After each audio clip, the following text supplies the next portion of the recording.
Now that you know what TripStop is and why it's worth installing, it's time to show you how to do exactly that.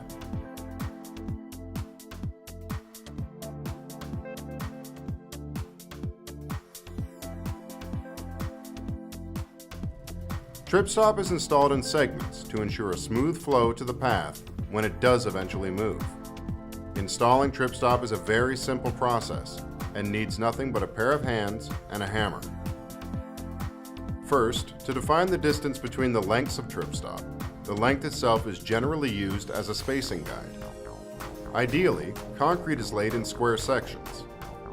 Now that the TripStop is in position, use the 3 galvanized steel pins, which are driven through the pre-drilled holes, into the ground.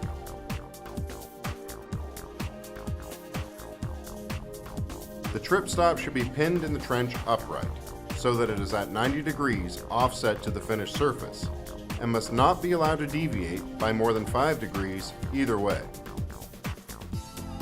Does TripStop make much difference in the pouring process? Basically, the only difference TripStop makes in the pouring process is a positive one.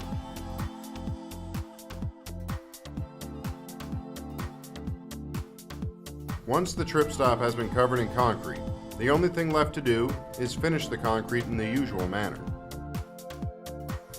Extensive testing of TripStop has confirmed that time is also saved in areas while TripStop is being used. One piece of time you save is that you don't have to edge the joints of the TripStop itself. TripStop can also be used as a screening guide against fences, instead of using wooden pegs and the wet scrape method. Using TripStop also ensures the end user gets the correct depth of concrete.